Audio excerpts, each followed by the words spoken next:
السلام علیکم ورحمۃ اللہ وبرکاتہ۔ الحمدللہ رب العالمین والعاقبۃ للمتقین والصلاۃ والسلام علی اشرف الانبیاء والمرسلین نبینا و رسولنا و حبیبنا و امامنا محمد وعلی آلہ و اصحابہ اجمعین، اما بعد۔ قال اللہ تعالی فی القرآن الکریم: اعوذ باللہ من الشیطان الرجیم، بسم اللہ الرحمن الرحیم۔ انا اعطیناک الکوثر فصل لربک وانحر ان شانئک هو الابتر۔ وقال النبی صلی اللہ علیہ وآلہ وسلم: من کان له سعة فلم یضح فلا یقربن مصلانا او کما قال علیہ الصلاۃ والسلام۔ انتہائی قابل احترام بھائیوں، دوستوں، بزرگوں، ہمارے بہت سارے بھائی اور بہنیں یہ سوال کر رہے ہیں کہ قربانی کس پر واجب ہے؟ آیا گھر کے سربراہ پر واجب ہے، یا اگر گھر میں مختلف لوگ کمانے والے ہیں تو سب پر واجب ہے؟ اور یہ بھی پوچھا جا رہا ہے کہ بعض علماء کا یہ خیال ہے کہ قربانی کے لیے صاحب نصاب ہونا یہ بھی شرط ہے، یعنی جو صاحب نصاب ہے اس پر قربانی واجب ہے، جو صاحب نصاب نہیں ہے اس پر قربانی نہیں ہے۔ تو ان باتوں کا مختصر جواب اس طرح ہے، یا ان سوالوں کا مختصر سا جواب یہ ہے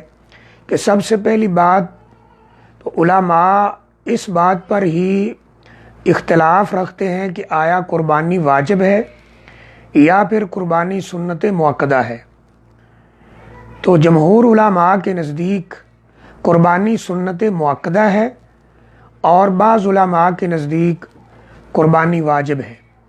یعنی جب ہم قربانی کا عام حکم قربانی کا دیکھتے ہیں کسی شخص کے لحاظ سے نہیں، تو اس میں دو رائے ہمارے سامنے آتی ہیں کہ ایک تو یہ ہے کہ قربانی سنت مؤکدہ ہے، اور یہ جمہور علماء کا موقف ہے، ان کا کہنا یہ ہے کہ قربانی سنت مؤکدہ ہے، اور بعض علماء کے نزدیک قربانی واجب ہے۔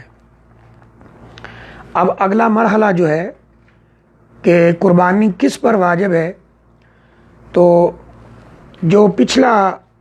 ایک مرحلہ ہے کہ قربانی کا حکم کیا ہے، کہ وہ واجب ہے یا سنت مؤکدہ ہے، تو جمہور کا موقف صحیح محسوس ہوتا ہے مختلف دلائل کی بنیاد پر کہ قربانی سنت مؤکدہ ہے۔ قربانی کرنی چاہیے، جس کے پاس استطاعت اور طاقت ہو وہ قربانی ضرور کرے، اور اس کو چھوڑنا نہیں چاہیے، لیکن بہرحال اس کا حکم جو ہے وہ سنت مؤکدہ کا ہے۔ اگلا مرحلہ یہ ہے کہ یہ قربانی کس پر واجب ہے۔ اس میں بعض علماء کا یہ خیال ہے کہ جو شخص صاحب نصاب ہو، یعنی جس پر زکوٰۃ واجب ہو، تو اس پر قربانی ہے، اور زکوٰۃ کا جو نصاب یعنی کرنسی میں بنتا ہے چاندی کے حساب سے، وہ 52 تولے یا 52.5 تولے چاندی کے حساب سے وہ بناتے ہیں کہ آج کل کے ہماری کرنسی کے مطابق جس کے پاس تقریباً 40-42 ہزار روپیہ ہو تو اس کو قربانی دینا ہوگی۔ یہ بعض علماء کا خیال ہے، لیکن یہاں بھی جمہور علماء کا یہ خیال ہے کہ یہ کوئی شرط نہیں ہے نصاب کا ہونا، بلکہ صحیح بات یہ ہے کہ ہر صاحب استطاعت جو ہے اس کے اوپر قربانی ہے۔ نصاب کی شرط یہ صحیح نہیں ہے،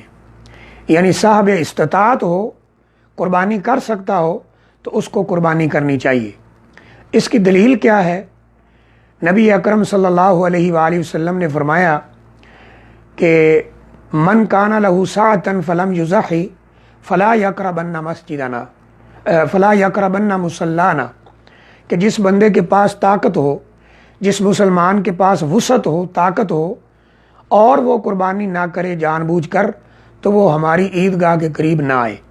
یعنی نماز پڑھنے کے لیے وہ ہمارے ساتھ نہ آئے۔ یہ ابن ماجہ کی روایت ہے۔ اس سے پتہ چلتا ہے بالکل واضح طور پر،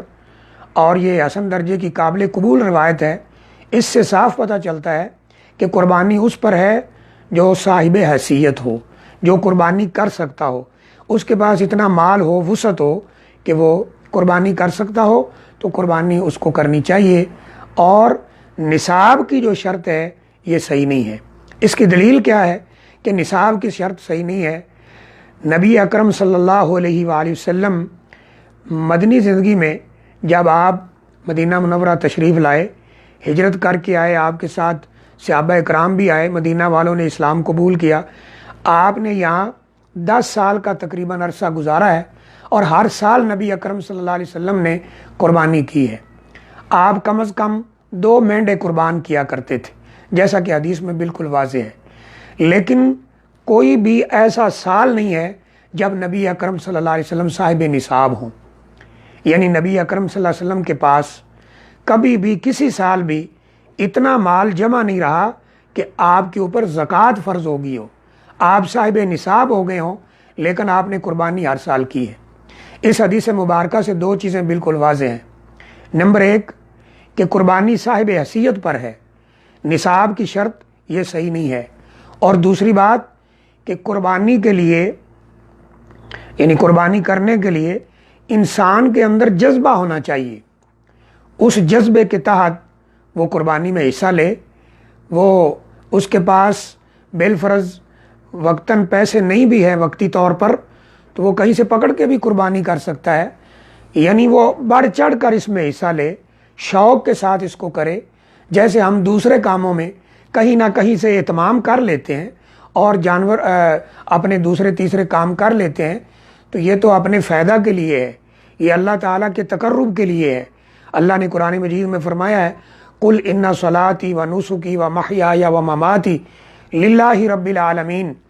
اے پیغمبر علیہ الصلاۃ والسلام، آپ کہہ دیجئے میری نماز، میری قربانی، میری زندگی، میری موت سب کے سب اللہ کے لیے۔ اور فرمایا انا اعطیناک الکوثر، ہم نے آپ کو نہر کوثر عطا کی ہے، فصلی لربک وانحر، اپنے رب کے لیے نماز بھی پڑھیے اور اپنے رب کے لیے قربانی بھی کیجیے۔ اور ان شانیک هو الابتر، آپ کا دشمن وہ بے نام و نشان ہو جائے گا۔ تو اس سے پتہ چلتا ہے کہ قربانی کرنی چاہیے۔ نبی اکرم صلی اللہ علیہ وآلہ وسلم صاحب نصاب نہیں ہوتے تھے، اور آپ کے حالات زندگی یہ بتاتے ہیں کہ آپ کے پاس کبھی بھی اتنے پیسے جمع نہیں رہے کہ آپ اسے فوراً کوئی جانور خرید سکیں۔ لیکن پھر بھی جب عید کا موقع آتا تھا،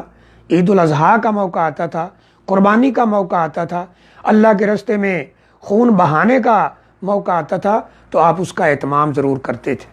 اس سے پتہ چل رہا ہے بالکل واضح طور پر کہ ہمیں اس میں شوق سے حصہ لینا چاہیے۔ اللہ دلوں کی طرف دیکھتا ہے، جیسا کہ قرآن مجید میں اللہ نے واضح فرمایا ہے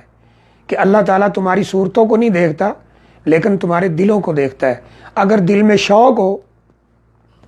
انسان اللہ سے دعا کرے، تو اللہ تعالیٰ اس کی اس نیک خواہش کو ضرور پورا کر دیں گے، کہیں نہ کہیں سے ضرور ایسا بندوبست ہو جائے گا۔ تو نبی اکرم صلی اللہ علیہ وسلم کبھی بھی صاحب نصاب نہیں رہے ہیں، لیکن آپ نے قربانی کی ہے۔ آپ کے حالات جب ہم پڑھتے ہیں تو ایسے ہی ہے کہ آپ نے یعنی فقیری کی زندگی گزاری ہے، غربت کی زندگی گزاری ہے۔ اور اسی طرح بہت سارے صحابہ اکرام آپ کو ملیں گے کہ جنہوں نے اسی طرح زندگی گزاری، وہ صاحب نصاب نہیں تھے، ان کے پاس اتنا پیسہ جمع نہیں تھا کہ ان پر زکوٰۃ فرض ہو، لیکن وہ قربانی کیا کرتے تھے۔ اس لیے یہ نصاب والی جو شرط ہے یہ صحیح نہیں ہے، اور میرے ناقص علم کے مطابق اس کی کوئی صحیح دلیل بھی موجود نہیں ہے۔ تو بہرحال قربانی ہر اس شخص کو کرنی چاہیے جو صاحب حیثیت ہے۔ نبی اکرم صلی اللہ علیہ وسلم فرماتے ہیں، عائشہ رضی اللہ تعالیٰ عنہ اس حدیث کی راوی ہیں، سنن اربع کے اندر یہ روایت موجود ہے، نبی اکرم صلی اللہ علیہ وآلہ وسلم نے یہ فرمایا کہ جو قربانی کے ایام ہیں یا قربانی کا دن ہے، اس دن قربانی کرنے سے بڑھ کر، جانور ذبح کرنے سے بڑھ کر کوئی اور عمل اللہ تعالیٰ کو پسندیدہ نہیں ہوتا۔ یعنی اس دن اللہ تعالیٰ کو سب سے بہترین محبوب عمل جو ہے، سب سے پسندیدہ عمل، وہ اللہ تعالیٰ کے ہاں یہ ہے کہ جانور قربان کیا جائے۔ اور نبی کریم صلی اللہ علیہ وسلم نے فرمایا، جب یہ قیامت والے دن جانور آئے گا تو اس کے ناخن، اس کا چمڑا، اس کے بال سب تولے جائیں گے، اور اس کا خون وہ بھی اسی طرح گرتا ہوا آئے گا، اور اللہ تعالیٰ اپنے فضل و کرم سے جو اس کا صاحب ہوگا، جس نے اسے ذبح کیا ہوگا، اللہ تعالیٰ اس کے گناہوں کو معاف کرے گا۔ اس حدیث مبارکہ سے چند چیزیں ہمارے سامنے آتی ہیں۔ نمبر 1، قربانی کے دنوں میں یعنی عید الاضحیٰ کے جو ایام ہیں ان میں جانور ذبح کرنے سے بڑھ کر اور کوئی عمل اللہ تعالیٰ کو محبوب نہیں ہے۔ نمبر 2، جو جانور ہم ذبح کرتے ہیں وہ دل کی خوشی کے ساتھ اللہ کے راستے میں ذبح کرنا چاہیے، اللہ تعالیٰ کا تقرب حاصل کرنے کے لیے ذبح کرنا چاہیے۔ پھر یہ نہیں دیکھنا چاہیے کہ میں سستے سے سستا جانور خریدوں، اور نہ ہی یہ ہونا چاہیے کہ مہنگا جانور خریدنے میں ایک دوسرے سے مقابلہ کیا جائے، بلکہ جو جانور شروط کے مطابق پورا اترے وہ شوق کے ساتھ خریدا جائے، جتنے دن آپ کے اپنے پاس رکھا جائے شوق کے ساتھ اس کی خدمت کی جائے اور اللہ کے راستے میں قربان کر دیا جائے، اور یہ جذبہ رکھا جائے کہ یا اللہ اگر آج مجھے یہ جانور ذبح کرنا پڑ رہا ہے، میں نے خوشی کے ساتھ اپنے دل کو کھلا کر کے تیرے راستے میں اس کو ذبح کر دیا ہے،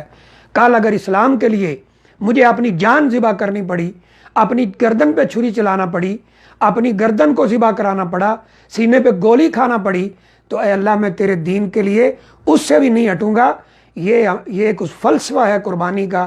کہ ہم اگر جانور ذبح کرتے ہیں تو اپنے آپ کو بھی اللہ تعالیٰ کے دین کے لیے پیش کرنے کے لیے ہر وقت تیار رہیں۔ تو بہرحال اس ساری بات سے یہ ثابت ہوتا ہے کہ جو صاحب حیثیت ہو